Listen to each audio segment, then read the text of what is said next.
नमस्कार। मैं doctor OP Mishra the संकेत लाइव से। आज मैं आपसे बात करूंगा भ्रष्टाचार के बारे में। उस भ्रष्टाचार के बारे में जो हमारे मन, मस्तिष्क, यहां तक कि ब्लड में भी व्याप्त हो चुका है। रक्त संचार के साथ भ्रष्टाचार बढ़ रहा है। हम उस पर बात करेंगे।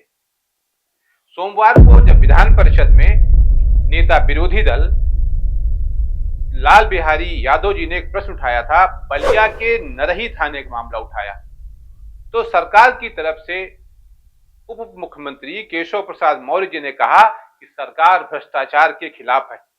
सरकार हर थाने पर पैनी नजर रखे हुए है। सरकार ने कड़ी कार्रवाई की है। खाकीदारी गलती करेंगे तो उन पर भी मुकदमा दर्ज होगा। ये बात उन्होंने विधान परिषद में नेता विरोधी दल के सवाल के जवाब में कही।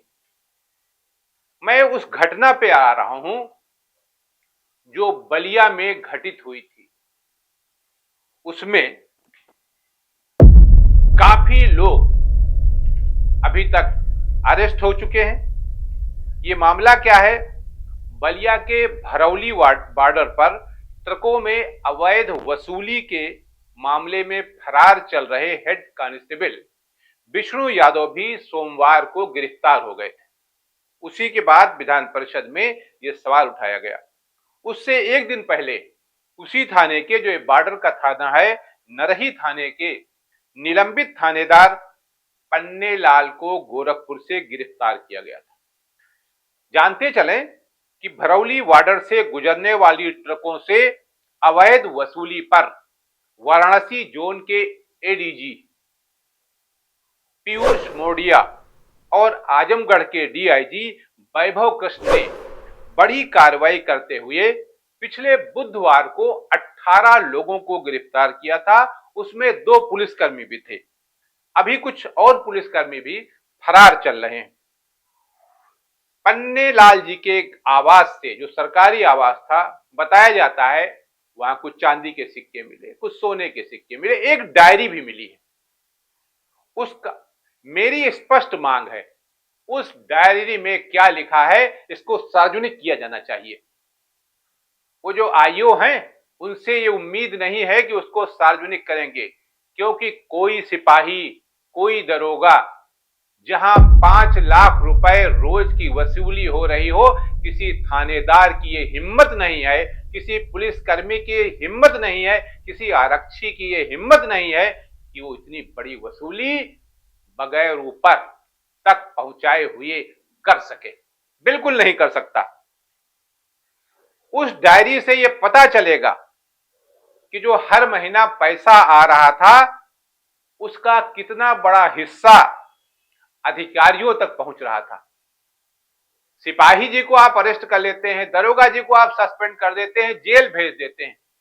किसी बड़े अधिकारी के यहां, किसी आईएएस आईपीएस के यहां कभी पता किया गया कि इनके यहां पैसा कितना है? कभी उनके यहां छापा डाला जाता है क्या? हमेशा सिपाही जो एक मच्छर जैसा है उसे मसल दिया जाता है। ये कब तक चलता रहेगा? 1861 के कानून जो बनाए गए थे अंग्रेजों के जमाने में, पुलिस के जो बने थे कानून, वो कब तक चलते? इस पर कुछ संशोधन होना चाहिए, परिवर्तन होना चाहिए। सही है कि अभी एक नया कानून बनाया गया, सीआरपी आईपीसी को चेंज किया गया, लेकिन मेरा ये स्पष्ट मत है कि बगैर हाई लेवल के आश्वासन के, बड़े जिले के अधिकारियों के, मुख्यालय के अधिकारियों के, बगैर सरपरस्ती के किसी दरोगा जी की, किसी सिपाही जी की ये हिम्मत नहीं है कि वो भ्रष्टाचार कर सके। भ्रष्टाचार तभी होगा, भ्रष्टाचार को प्रश्रय देने वाले जब उसको प्रश्रय देंगे तभी भ्रष्टाचार खत्म हो सकता है, इससे पहले बिल्कुल नहीं। इसलिए मेरी मांग है कि जो डायरी है उसको सार्वजनिक किया जाए, लेकिन जांच अधिकारी ऐसा कर पाएंगे ये बिल्कुल संभव नहीं। जो बड़े बड़े अधिकारी हैं मैं ये सुन के और देख कर बड़े ताजुब होता है, एक हंसी जैसी आती है जब वो अपने अधीनस्थ अधिकारियों की मीटिंग करते हैं और कहते हैं कि भ्रष्टाचारी बर्दाश्त नहीं किया जाएगा, तो मेरे को हंसी आ जाती है। अरे सबसे बड़े भ्रष्ट तो आप हो, लिफाफा तो आपके पास पहुंच रहा है ना हर महीने, बना बनाया आपके तकिया के नीचे। तो आपको नहीं मालूम कि लिफाफा कहां से आ रहा है। आपका ही स्टाफ जब भ्रष्टाचार कर रहा है तभी तो आपके पास आएगा। किसी भी डिपार्टमेंट को उठा के देख लीजिए, लेकिन हमारी नजरें कहां जाती हैं?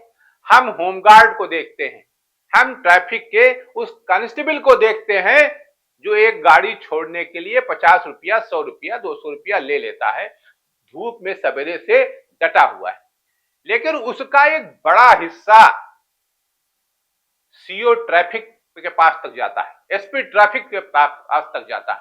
ये बात कोई छुपी नहीं है, ये पूरा सिस्टम सब जानते हैं। और तो और सरकार के पास तक भ्रष्टाचार का पहुंचता है, इसके पुख्ता सबूत है। बहुत बड़ा जब कोई घोटाला होता है तो बगैर सरकार की मंशा के बिल्कुल नहीं हो सकता है, और इतिहास गवाह है कि भ्रष्टाचार रग रग में व्याप्त है। मैं एक किताब पढ़ रहा था कल, चंदन मित्रा जी की लिखी हुई किताब है। चंदन मित्रा जी पायनियर अखबार के एडिटर रहे, भारतीय जनता पार्टी की तरफ से राज्यसभा के सदस्य रहे। ये उनकी किताब है भ्रष्ट समाज। भ्रष्ट समाज में वो लिखते हैं एक स्थान पर,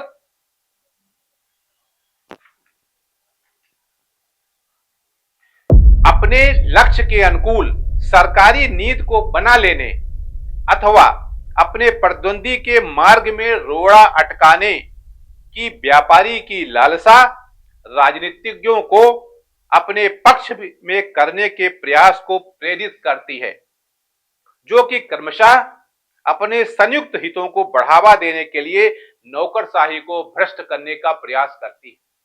कहने का मतलब यह है कि व्यापारियों और ब्यूरोक्रेट्स, चाहे टेक्नोक्रेट्स हों, इनका एक गठजोड़ होता है जो भ्रष्टाचार को बढ़ाता है।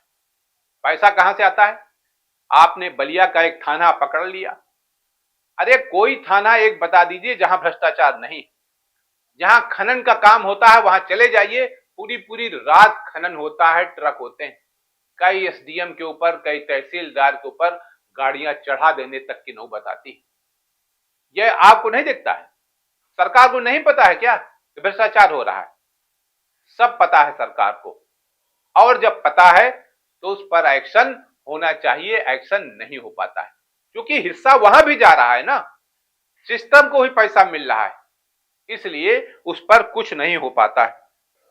इसी पुस्तक में चंदन मित्रा जी लिखते हैं कि समाज में भ्रष्टाचार का स्रोत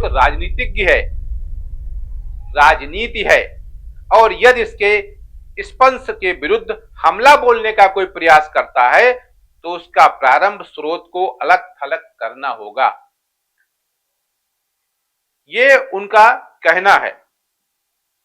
इसके अलावा भ्रष्टाचार की परिभाषा को वो रेखांकित करते हैं और बताते हैं कि भ्रष्टाचार एक्चुअल में है क्या।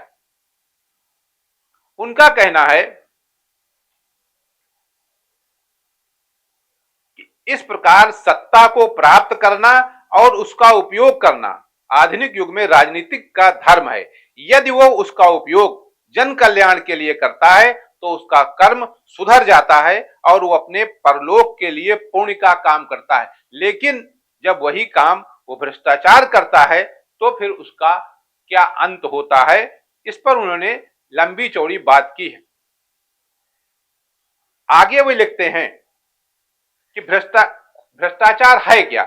उनके शब्दों में, वो कोई भी व्यक्ति जो लोक सेवक है अथवा होने की आशा रखता है, किसी भी व्यक्ति से अपने लिए अथवा किसी अन्य व्यक्ति के लिए कानूनी पारिश्रमिक के अलावा किसी भी प्रकार की घूस अपने शासकीय दायित्वों का निर्वहन करते हुए किसी भी शासकीय कार्य को करने अथवा न करने अथवा किसी भी व्यक्ति के प्रति पक्षपात अथवा अरुचि प्रदर्शित करने अथवा न करने अथवा किसी भी व्यक्ति को लाभ या क्षति पहुंचाने अथवा उसका प्रयास करने के लिए प्रेरणा अथवा पुरस्कार के रूप में जो स्वीकार किया जाता है वही भ्रष्टाचार है, भ्रष्ट आचार है।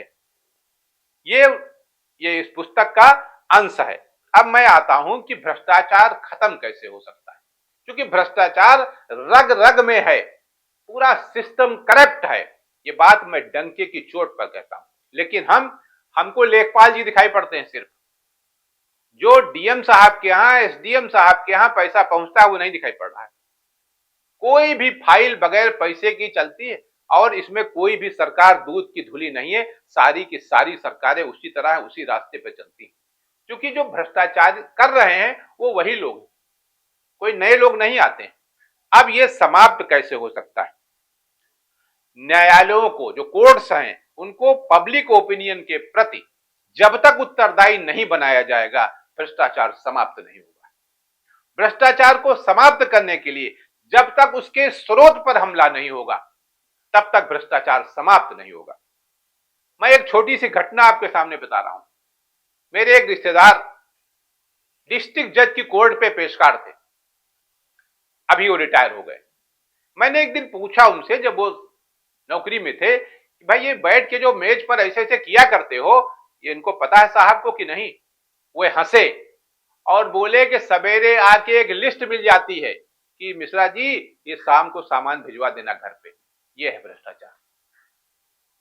पेशकार साहब जो कर रहे हैं, अहलमत साहब जो कर रहे हैं, मुंशी जो कर रहे हैं, वो सब जज साहब देख रहे हैं। उनकी नजरों से कुछ भी ओझल नहीं हो रहा, लेकिन वो अपना सर झुकाए रहते हैं। इसलिए मैं बड़ी ही विनम्रता से कहता हूं कि भ्रष्टाचार को अगर जड़ से समाप्त करना है तो सबसे ऊंचे पायदान पर स्थापित उस व्यक्ति को सार्वजनिक रूप से नंगा करना होगा, जहां पैसा चारों तरफ से आता है। हम भी दे रहे हैं, वो भी दे रहे हैं, ये भी दे रहे हैं, वो भी दे रहे हैं, सारे डिपार्टमेंट दे रहे हैं, तो वहां हमला करना होगा, उसको नंगा करना होगा, तब भ्रष्टाचार समाप्त होगा। आप सबको पता है, बहुत से लोग नहीं जानते हैं, 1861 के जो कानून था पुलिस का, उसमें एक पोस्ट होती है कार खास। आजकल वो बड़ी जगहों पर उसको कहा जाता है OSD, officer on special duty. Car का खास का मतलब, कार मतलब काम, खास मतलब इंपॉर्टेंट। तो कार खास का काम ही होता है पैसों के मैनेजमेंट को फिट करना। कहां से पैसा आया, कहां जाएगा, कैसे रखा जाएगा, ये काम कार खास होता करता है। अभी कल ही की बात है, करीब 2 दर्जन कार खास को बर्खास्त किया गया है।